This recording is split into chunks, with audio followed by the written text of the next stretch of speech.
Mais j'aimerais bien d'abord commencer, comme j'aime commencer, avec simplement une illustration. Je me souviens de ce jour ou de cet ami tout particulièrement qui m'a dit: «J'ai un super jeu de société». Alors je ne sais pas si je vous l'ai déjà fait celle-ci, mais en tout cas, il a un super jeu de société qui est vraiment bien. Il faut que tu viennes jouer à ce jeu de société à la maison.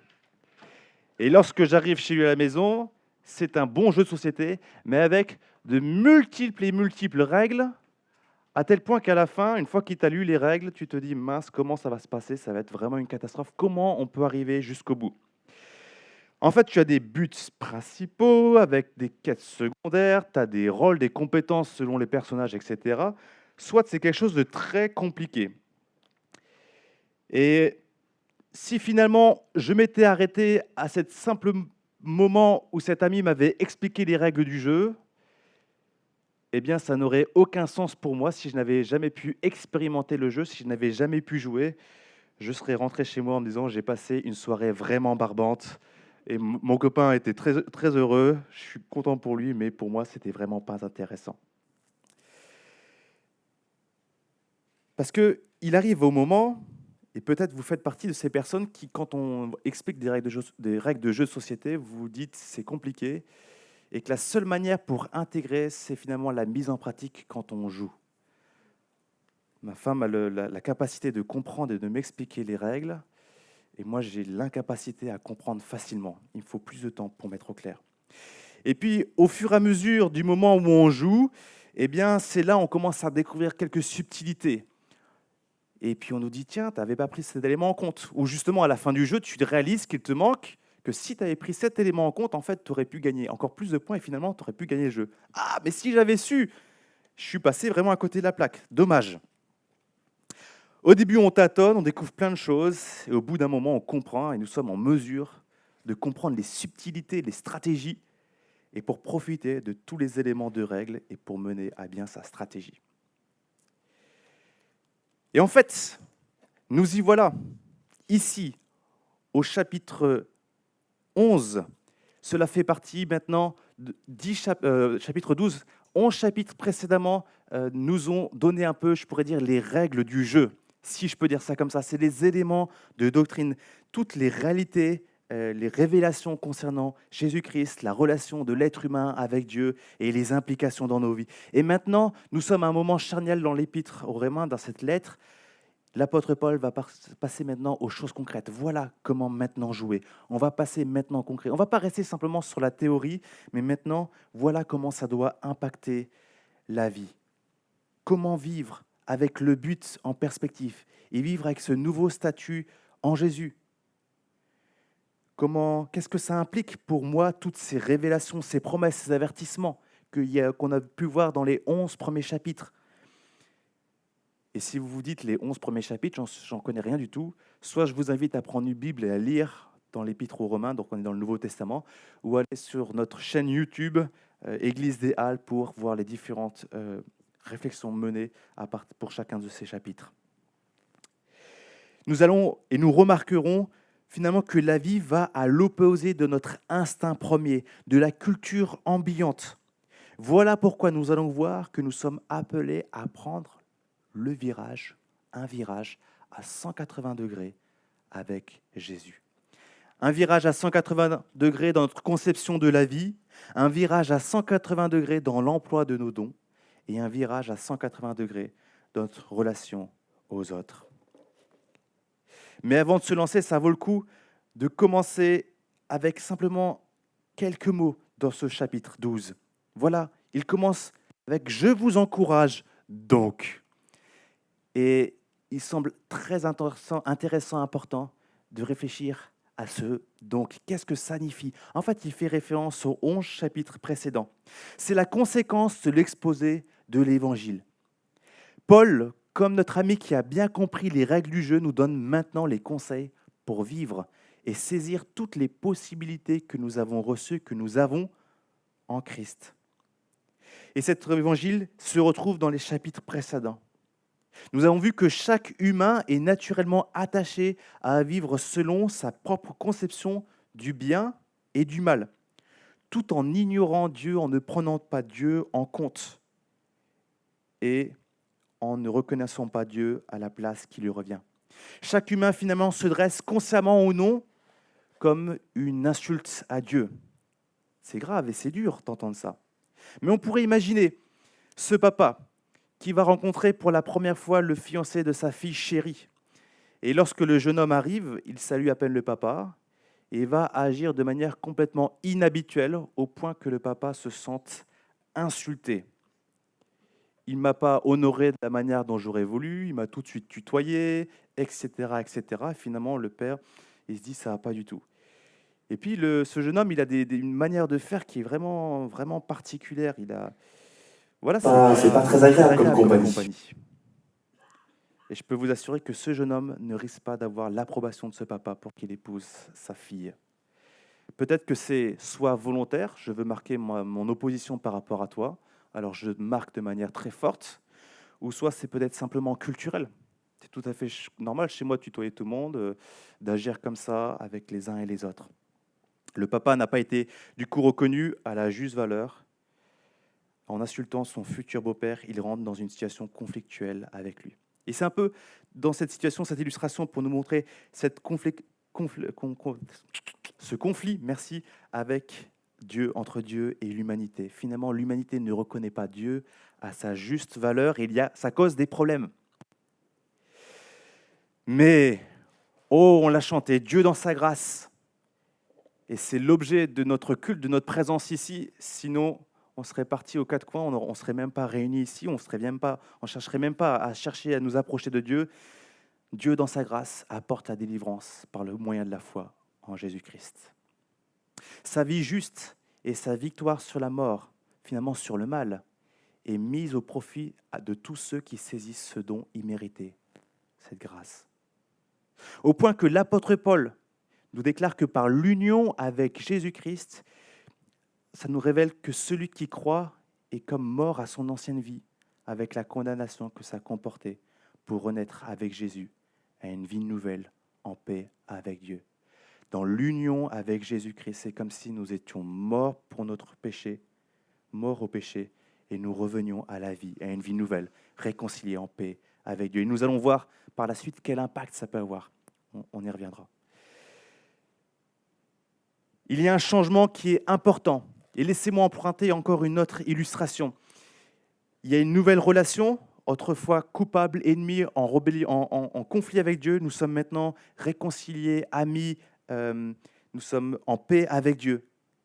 On pourrait dire qu'il y a un changement de statut. C'est comme de l'eau à un bloc congelé. Là, vous avez un gros bloc congelé et que vous vous dites, j'aimerais bien le faire passer dans cette boîte, mais cette boîte est trop petite, impossible de faire rentrer. Eh bien, c'est comme cette eau congelée qui devient liquide. Elle prend de nouvelles propriétés et peut faire des choses qui étaient impossibles avant. Il s'agit d'un changement profond, d'un bouleversement profond. Ainsi Paul peut dire précédemment, de la même manière, vous aussi, considérez-vous comme morts pour le péché et comme vivants pour Dieu en Jésus-Christ notre Seigneur. Que le péché ne règne donc plus dans votre corps mortel, pour vous soumettre à lui par ses désirs. Ne mettez plus vos membres au service du péché comme des instruments de l'injustice, mais au contraire, livrez-vous vous-même à Dieu comme des morts revenus à la vie et mettez vos membres à son service comme des instruments de la justice. En effet, le péché n'aura pas de pouvoir sur vous, puisque vous n'êtes plus sous la loi, mais sous la grâce. Il y a un bouleversement complet, un changement complet qui implique finalement à une délivrance par rapport à des habitudes. Il y a un changement de vie qui est en marche, qui est complet. Et ce changement, il est à réaliser et à bien comprendre et à bien vivre. Encore une chose à bien comprendre.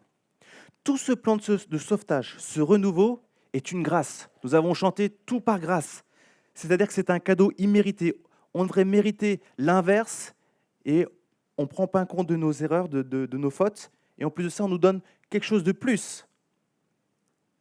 Pour reprendre notre illustration, alors qu'il aurait été juste que le papa rejette le fiancé de sa fille, il décide de faire lui-même le pas pour désamorcer la bombe et de réparer les dégâts occasionnés. C'est ce Dieu qui vient lui-même, qui va prendre le contact, qui va prendre le lien pour intervenir, pour créer un rétablissement. C'est une grâce, un don immérité. La conséquence d'un cadeau comme celui-ci, finalement, c'est la reconnaissance. Merci d'être allé au-delà de mes fautes, de mes échecs, pour faire ce qui était impossible à moi-même. L'amour de Dieu nous encourage à le respecter et à agir d'une manière qui lui fasse plaisir. Et on réalise aussi que le don de Dieu étant fait une fois pour toutes, nous comprenons que mes efforts, nos efforts pour faire ce qui est bien ne sont utiles ou sont inutiles dans la perspective d'obtenir mon salut pour être trouvé bien devant Dieu. Nous y reviendrons également. Ce ne serait alors plus une grâce de vouloir faire des choses pour obtenir l'approbation. Il s'agit plutôt de la conséquence. Tu m'as tellement aimé, je déborde en reconnaissance et je veux agir comme des gens qu'on apprécierait bien et que tout naturellement, il est tout à fait normal d'agir d'une manière qui soit juste et respectueuse envers ces personnes.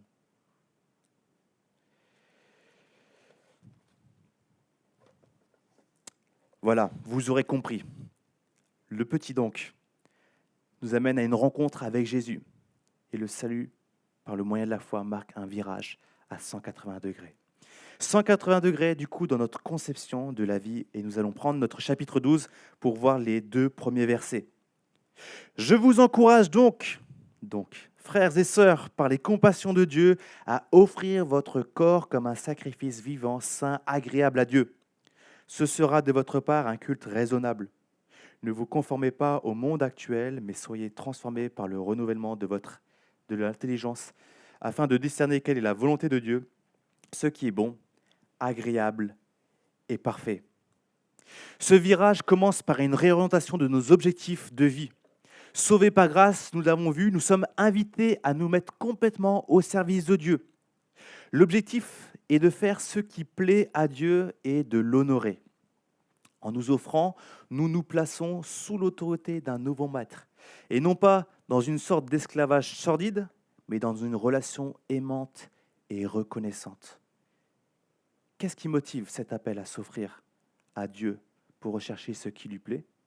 Les compassions de Dieu, son œuvre de salut, alors que nous ne le méritions pas.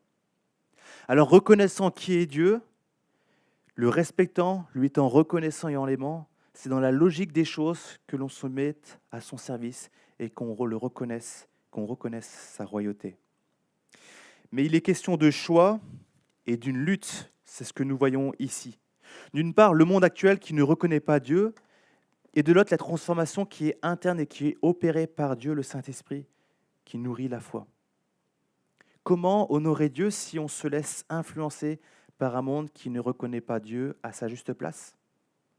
Comment conseiller un ami qui aime une femme que l'on ne connaît pas pour choisir un cadeau qui puisse plaire à cette femme? Je ne sais même pas ce qui lui ferait plaisir. Je ne sais pas, je ne peux pas te conseiller, mon ami. On voit que c'est un choix, le choix nécessaire de rester conscient que le monde qui nous entoure, qui contient de belles choses, mais que ce monde est bancal parce qu'il lui manque la compréhension, la reconnaissance de Dieu. C'est un choix qui nous amène à une lutte aussi parce qu'on a des habitudes. Et il est nécessaire de changer certaines habitudes pour renoncer à certaines choses qui nous paraissaient tout à fait normales et qui maintenant, avec du recul, on reconnaît que Dieu n'en est pas honoré, ce n'est pas juste, ou mes motivations profondes ne sont pas saines. Il est question de notre corps, mais également de notre intelligence, finalement de tout notre être, de la manière dont on va se mettre au service, dans la manière dont on va gérer notre corps. On pourrait parler de nos appétits, de nos désirs, on pourrait parler de nos pensées, de nos paroles, de nos actes. Dieu désire une transformation complète et profonde. Rien n'échappe à son regard. Alors, n'imaginons pas qu'une fois que nous sommes seuls dans notre chambre, il n'y en a que nous qui voyons ce que nous faisons. Alors, on peut se poser la question, très bien, il y a deux réalités qui peuvent s'affronter, ma vision, mes habitudes de moi-même, le monde qui ne conçoit pas qui est Dieu, et de l'autre côté, nous avons Dieu qui est présent.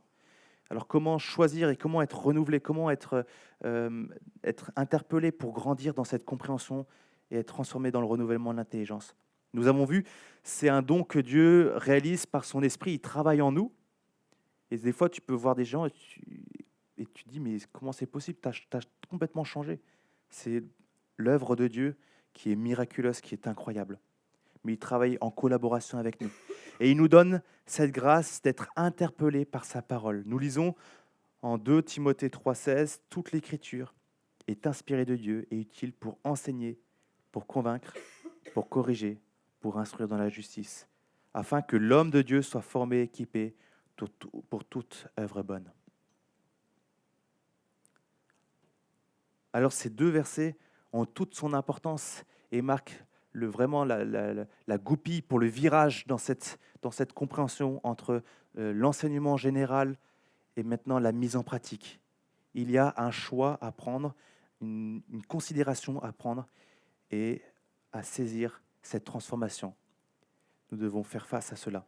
Alors, quand on arrive ici, une première question avant toute chose que je vous pose. Qu'est-ce que je fais de Dieu et du salut qu'il accorde en Jésus? Et c'est le point de départ. Alors oui, en effet, ça demande de bien réfléchir, de dire qu'est-ce que ça implique finalement de croire en Jésus-Christ, de réaliser quelle grâce, la joie qui s'accorde de tout cela, mais quelle vie et qu'est-ce que ça va impliquer par la suite.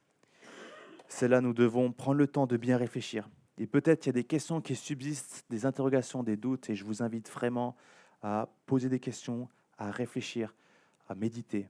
Et pourquoi pas à prier Dieu qui entend dans sa grâce, prier Dieu, Seigneur Dieu, je ne sais pas, je me pose des questions. Qui es-tu? Qu'est-ce que je dois faire de ma vie?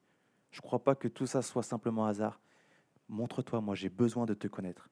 Et je suis sûr que Dieu dans sa grâce interpellera d'une manière ou d'une autre. Je vous encourage à lire ces 11 chapitres de Romains ou à regarder les vidéos sur YouTube, pas de souci. Ou sinon, d'aller voir l'un l'autre. Mathias, c'est à votre disposition. Si vous voulez poser des questions ou venir me voir également, ou l'un et l'autre de la communauté, n'hésitez pas.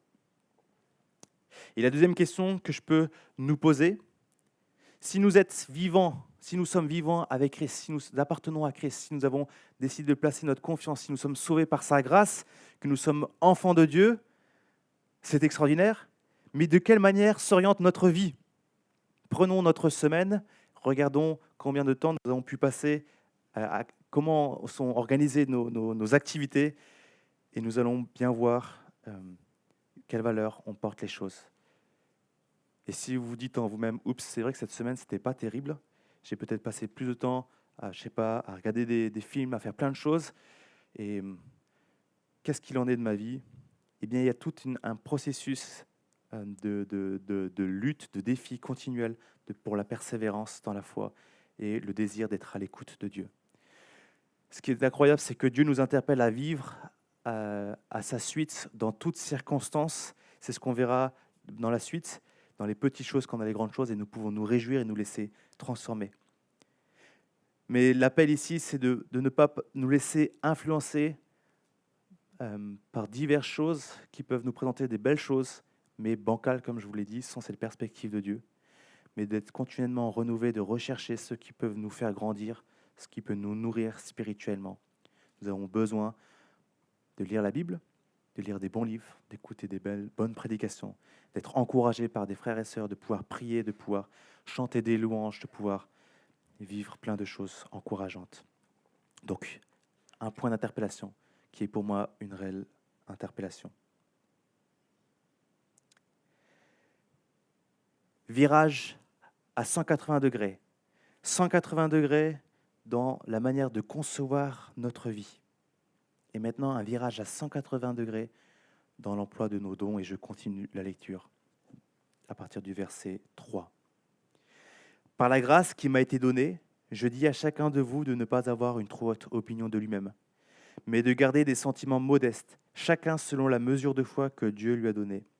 En effet, de même que nous avons plusieurs membres dans un seul corps et que tous les membres n'ont pas la même fonction, de même, nous qui sommes en Christ, de même, nous qui sommes plusieurs, nous formons un seul corps en Christ et nous sommes tous membres les uns des autres, chacun pour sa part. Nous avons des dons différents selon la grâce qui nous a été accordée. Si quelqu'un a le don de prophétie, qu'il l'exerce en accord avec la foi. Si un autre est appelé à servir, qu'il se consacre à son service. Que celui qui enseigne se donne à son enseignement. Et celui qui a le don d'encourager à l'encouragement. Que celui qui donne le fasse avec générosité. Celui qui préside avec zèle. Et que celui qui exerce la bienveillance le fasse avec joie. Nous voyons ici la bénédiction. Dieu accorde un cadeau, et ceci, c'est la communauté, une famille finalement de frères et de sœurs, avec des parcours qui sont bien variés, mais avec le point commun, Jésus-Christ, d'une rencontre avec Jésus-Christ, d'une reconnaissance du péché, d'une soumission, d'une acceptation de son amour. C'est lui, Jésus-Christ, qui forme le responsable, la tête de ce corps, l'autorité, l'exemple. Et nous voyons que ici, quand il est question des dons, des capacités que Dieu donne pour la mise au service mutuel et l'édification mutuelle, l'apôtre Paul va commencer par mettre le doigt à un endroit sur un problème qui peut faire vraiment des ravages. Il s'agit de l'orgueil. Je dis à chacun, dit-il, de ne pas avoir une trop haute opinion de lui-même, mais de garder des sentiments modestes, chacun selon la mesure de foi que Dieu lui a donnée. C'est un sujet qui est important et qui nécessite des mises au point pour bien vivre l'Église. On le sait, l'orgueil, c'est ce besoin instinctif de nous comparer aux autres et de chercher à s'élever au-dessus des autres. L'importance de ma personne, de mon ego, de mon moi. Est-ce qu'on va bien me considérer à ma juste valeur? Est-ce que je suis bien par rapport aux autres, etc. Est-ce que ma manière de parler, de m'habiller est suffisamment pour montrer que je suis bien? L'importance de ma personne, de mon ego, peut être telle que nous réalisons des choses pour nous mettre en valeur, en avant, sans que le cœur y soit forcément. C'est une quête insaciable, un trou perdu, qui ne semble jamais avoir de fin, qui ne procure pas de satisfaction durable. Et on voit que notre société est marquée par le problème également de la mauvaise estime de soi, à l'inverse. Et il est prescrit dans ces cas-là de se valoriser, de se considérer comme important, de vivre avec sa propre perception de soi sans se soucier des autres. Mais ma valeur ne provient pas de ce que les autres pensent de moi ou de ce que je pense que les autres pensent de moi. Ma valeur ne provient pas de ma propre opinion de moi-même. Ma valeur provient de ce que Dieu pense de moi. Romains 8, 1, il n'y a donc maintenant aucune condamnation pour ceux qui sont en Jésus-Christ. Tim Keller, un pasteur, dans son livre « La liberté dans l'oubli de soi », dit cela. Dans le christianisme, dès que nous croyons, Dieu nous impute la performance parfaite de Christ, comme si elle était la nôtre, et il nous adopte dans sa famille. En d'autres termes, Dieu peut simplement nous dire, comme il a dit à Christ, « Tu es mon fils bien-aimé, je mets en toi toute ma joie. » Voyez-vous, le verdict est donné. Maintenant, je peux agir sur la base de ce verdict, parce que Dieu m'aime et m'accepte. Je n'ai pas besoin de faire des choses pour enrichir mon CV. Je n'ai pas besoin de faire des choses pour impressionner. Je peux faire les choses pour le plaisir de les faire. Je peux aider des gens non pour me sentir mieux ou pour remplir un vide. L'importance de nous placer sous l'opinion de Dieu et sous le verdict de Dieu, plus que nous-mêmes ou celui des autres. Et avant d'aborder la mise au service mutuel des dons que Dieu a donnés, Paul juge bon de mettre les choses au clair. Il n'y a pas de concurrence, pas de comparaison, pas de jugement de valeur. Les organes d'accord sont indépendants les uns des autres et ont un rôle nécessaire pour la bonne santé du corps. Et cette illustration exclut aussi cette idée de dire « Eh bien, moi, je peux faire mon église tout seul, je peux vivre seul ma foi. » Un chrétien qui choisit finalement délibérément de s'isoler ressemble à une braise que l'on retire du feu et qui finalement finit par s'éteindre. Il perd de vue l'appel de Jésus et la bénédiction de l'Église, même si, je dois le dire, ce n'est pas toujours évident et que les relations humaines peuvent être compliquées et qu'il peut y avoir des blessures. Il est intéressant de noter que Dieu accorde des dons dans sa grâce, selon des capacités. Dans ce contexte d'édification mutuelle, c'est un don. Il n'y a pas moyen de faire cocorico, regardez comme je suis doué, que je suis bon. c'est une grâce, Dieu accorde. Et le désir, c'est l'encouragement mutuel des frères et des sœurs. Nous sommes appelés à vivre pleinement nos dons dans de bonnes dispositions et en conformité avec la parole. On le voit ici avec toutes ces interpellations. Si quelqu'un a le don de prophétie, donc la capacité particulière pour édifier, pour exhorter, pour consoler le peuple de Dieu, qu'il exerce en accord avec la foi. Si un autre est appelé à servir, qu'il se consacre à son service. Que celui qui enseigne se donne à son enseignement. Que celui qui a le don d'encourager à l'encouragement. Que celui qui donne le fasse avec générosité. Que celui qui préside avec zèle. Et que celui qui exerce la bienveillance le fasse avec joie.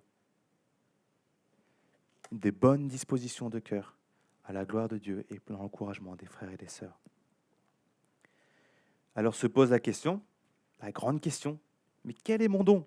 De quelle manière je peux m'engager dans ce corps dont je fais partie ?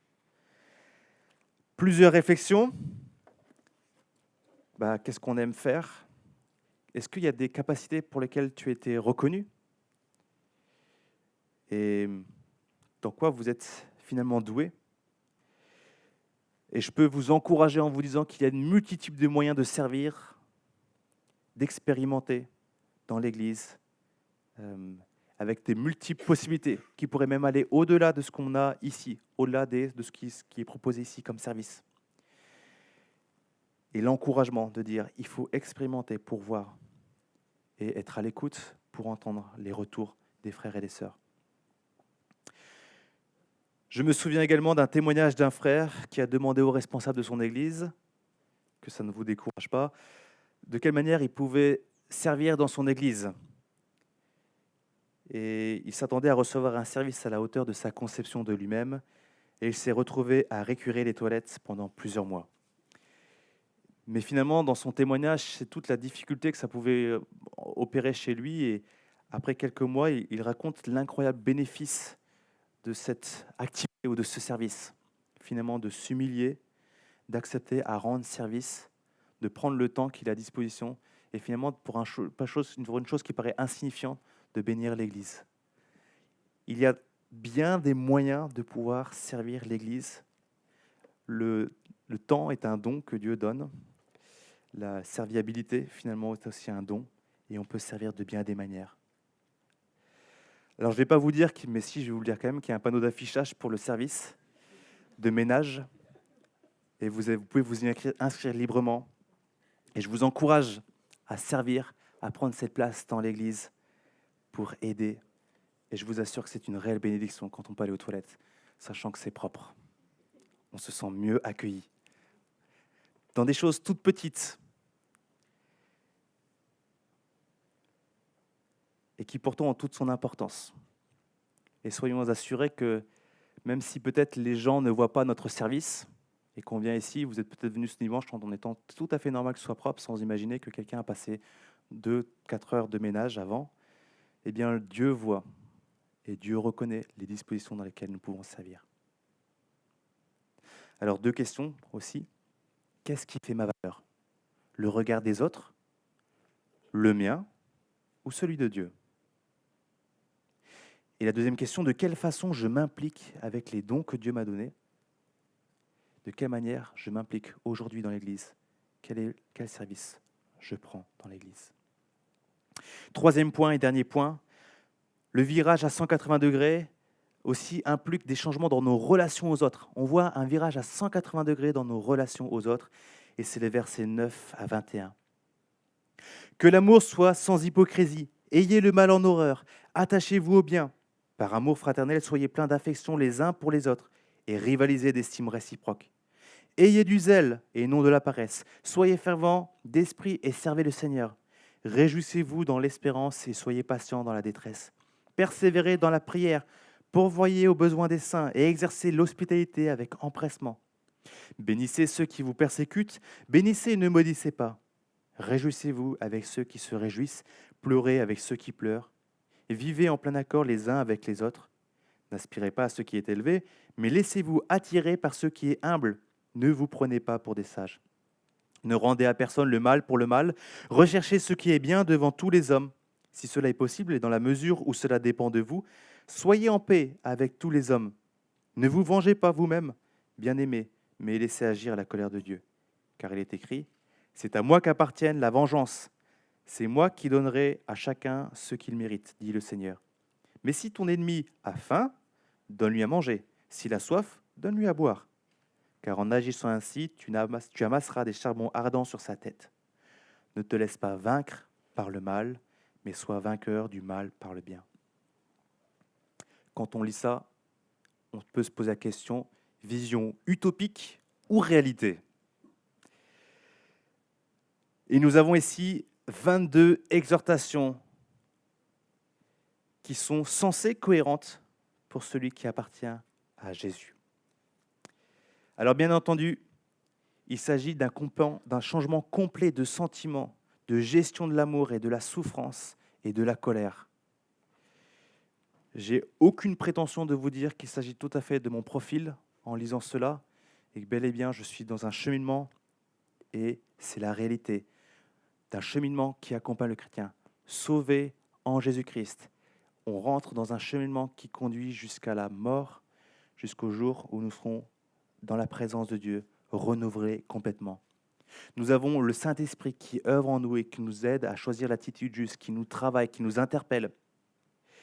Et je suis persuadé, et c'est ma prière, que ces quelques mots ce matin, où cette parole de Dieu puisse interpeller dans la semaine. Et le moment où on aura envie de rendre œil pour œil, c'est-à-dire de rendre ce qu'on nous a fait, qui ne nous a pas plu, peut-être qu'on se dira « Ah, bénir nos ennemis », et on se rappellera, l'Esprit qui nous interpellera pour choisir ce qui est juste. Mais remarquez que ce passage est encadré par la même notion, le choix et de la lutte, le choix de la lutte. Verset 9, « Ayez le mal en horreur, attachez-vous au bien. » Et verset 21, « Ne te laisse pas vaincre par le mal, mais sois vainqueur du mal par le bien. » La vie chrétienne implique une lutte continuelle pour renoncer aux habitudes qui sont entachées par le mal. Et c'est une invitation à choisir ce qui est juste. Nous voyons ici cette notion de tenir bon, de faire tous ces efforts, car soit nous sommes vaincus, soit nous sommes vainqueurs. Toute la vie sera une lutte. Et si on imagine pouvoir vivre la vie chrétienne les pieds en éventail, eh bien peut-être qu'on se trompe, ou alors on loupe complètement le jeu, comme on pourrait dire, parce qu'on ne prend pas en compte l'ensemble des règles du jeu, et on n'est pas au bénéfice de la victoire, même si elle nous est aussi acquise en Christ, bien entendu. Toute la vie sera une lutte, mais nous avons cette perspective de l'éternité, lorsque le mal sera anéanti et que nous serons accueillis dans la présence de Dieu, lorsque nous verrons Jésus face à face et que nous serons semblables à lui, alors nous serons dans sa gloire, et là, tout cela ne sera qu'un souvenir et nous serons reconnaissants de toute l'œuvre de Christ. Nous répondons à l'appel de marcher dans la sainteté avec l'assurance de l'aide du Saint-Esprit et l'espérance de la gloire à venir. Le piège actuel serait soit de s'endormir ou de chercher un compromis, de dire « Ok, je vois un peu tous ces domaines, mais voilà dans quel domaine je suis prêt à me battre, je suis vaillant au combat, mais dans cet autre domaine, ça ne m'arrange pas ou j'ai trop à perdre. » Que Dieu fasse son œuvre en nous pour nous interpeller et nous amener à prendre conscience des domaines dans lesquels nous avons besoin de clarifier les choses. La vie chrétienne, avec son amour désintéressé, ne devrait pas mener au conflit. Ça ne veut pas dire que l'on soit d'accord sur tout, mais autant que possible, c'est une invitation, c'est l'appel d'être en paix. Car on voit que la rancœur et la colère produisent des fruits qui ne sont pas à la gloire de Dieu. Et si ce n'est pas notre fait, comme lors de la persécution, nous avons ici le choix de la bénédiction et la confiance en Dieu, qui jugera toutes choses avec bien plus de sagesse que nous. Nous ne sommes pas des super-héros, Spider-Man, Batman, ou je ne sais quel justicier. Nous nous en remettons au juste justicier, Dieu lui-même, qui sera bien plus sage que nous pour faire sa justice. Plusieurs témoignages nous racontent comment des persécuteurs ont été touchés par la manifestation de l'amour de personnes qui sont chrétiennes. On raconte cette histoire de ce prisonnier dans un camp de concentration, vous l'avez peut-être déjà entendu, qui était convoqué tous les mois pour regarder le chef de camp manger les biscuits que sa femme avait gentiment préparés à son attention. Non pas au chef du camp, mais au prisonnier, bien entendu. Cette torture était ignoble alors que ce prisonnier mourait de faim et qu'il était conscient des nombreux sacrifices que sa femme avait dû faire pour obtenir les ingrédients pour confectionner ses gâteaux. Cela dura jusqu'à la libération du camp, et lorsque cet homme fut libéré, quelque temps après, il décide de mener une quête, retrouver ce chef de camp. Et quelle est cette surprise de ce chef de camp quand il ouvre la porte, de se trouver face à cet ancien prisonnier, en se disant, c'est peut-être la fin de ma vie, je vais me faire fracasser, si je peux dire ça comme ça, je vais me faire tuer. Mais quel étonnement lorsqu'il reçoit cette boîte de gâteaux. Regardez ce que ma femme a préparé pour vous. Laissez-moi vous manifester. Qu'est-ce qui me motive à répondre de cette manière? Et là, tout ce témoignage de l'amour de Jésus-Christ. Dieu m'a aimé alors que je n'étais pas aimable, alors que j'étais rebelle, ennemi, insultant envers lui. Il m'a sauvé. Ô combien plus forte raison je suis appelé à aimer notre ennemi, à aimer, à pardonner, même si ce n'est pas évident. Je tiens quand même à préciser que aimer, pardonner, bénir l'ennemi ne veut pas dire acquiescer, ne veut pas dire l'encourager dans ses pratiques, bien entendu. De dénoncer le mal, c'est notre objectif, c'est notre vision, c'est ce à quoi nous sommes appelés, mais à bénir, puisque c'est une interpellation, soit une compréhension d'un jugement sur sa tête où la personne soit un bouleversement et qui amène à une repentance ou une interpellation complète. Qu'est-ce qui peut motiver un tel amour? Mais on voit que tout ça nécessite un 180, c'est-à-dire que ce n'est pas du tout de notre instinct naturel. Autrefois, ennemis de Dieu, nous avons été pardonnés et sauvés alors que nous ne méritions pas. Voilà ce que nous devons garder en tête et qui marque la base de notre conclusion. C'est ce donc, souvenez, ces 11 versets précédemment qui ont toute leur importance et l'impact que ça a maintenant. Toute cette mise en pratique aujourd'hui n'aurait aucun sens. Cette recherche de ce qui est juste, de ce renouvellement de l'intelligence n'aurait aucun sens si Jésus-Christ n'était pas venu auparavant, qui nous avait sauvés, s'il nous avait convaincus de notre péché, si nous n'étions pas repentis, si nous n'avons pas saisi cette grâce. Dieu nous a appelés dans sa grâce et nous donne le sens et la motivation pour renoncer au mal et pour choisir le bien. L'amour de Christ manifesté dans sa vie, sa mort et sa résurrection nous donne l'exemple et l'aspiration à choisir de prendre le virage à 180 degrés pour vivre d'une manière qui honore Dieu. Alors cette question aujourd'hui, qu'en faisons-nous? Quel combat choisissons-nous? Serons-nous de ceux qui persévèrent avec l'aide de Dieu ou de ceux qui abandonnent? Soyons assurés que Dieu, dans sa grâce, est juste pour nous relever quand nous tombons et qu'il a cette perspective d'évolution et de croissance et qu'un jour nous serons semblables à lui par la grâce en Jésus-Christ. Que Dieu nous bénisse et nous aide dans la marche chrétienne.